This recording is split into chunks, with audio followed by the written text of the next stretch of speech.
Of all the stories in the Quran, Allah called only one of them the best of stories. It is the story of a boy who was betrayed by his own brothers, and then raised by Allah to rule a kingdom. As a young boy, Yusuf saw a dream. 11 stars, and the sun and the moon, all bowing down before him. His father, the Prophet Yaqub, told him to keep it hidden in his heart. For his brothers were already jealous. Their father loved the 2 youngest dearly, and envy had begun to quietly rot the older brothers' hearts. So they made a plan.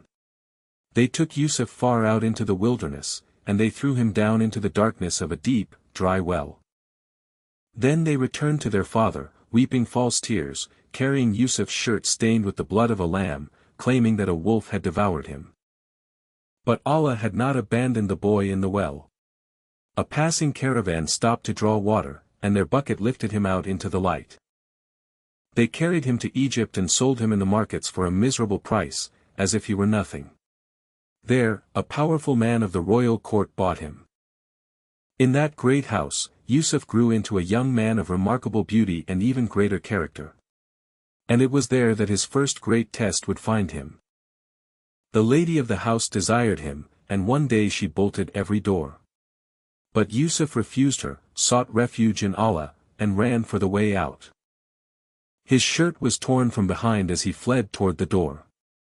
That very tear became the silent proof that he was the innocent one, running away. Yet to bury the scandal, Yusuf was thrown into prison for years, punished for a crime he never committed. Even in that prison, Yusuf called the other prisoners to worship Allah alone. And Allah gave him a gift: he could unlock the hidden meaning of dreams. Then the king of Egypt awoke from a terrifying dream. 7 fat cows devoured by 7 starving ones, and 7 green ears of grain besides 7 withered and dry.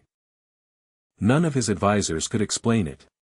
But a freed prisoner suddenly remembered the young man who interpreted dreams, and they rushed to Yusuf. 7 years of abundance are coming, he said, then 7 years of famine. So store your grain carefully now, and your people will survive what is coming. The king was astonished. Yusuf was freed, his innocence finally declared, and placed in charge of all the storehouses of Egypt. When the famine struck, it spread far beyond Egypt. And one day, his own brothers arrived, begging for food, never once recognizing the brother they had thrown away. But Yusuf knew them instantly. Through a careful, wise plan, he kept his youngest brother close, and quietly tested whether their hearts had changed. At last he revealed himself. "I am Yusuf," he said.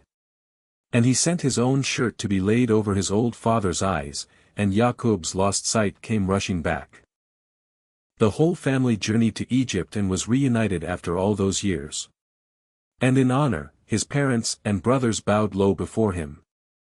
The dream of the helpless boy at the bottom of the well had come true, exactly as Allah had promised, after decades of waiting.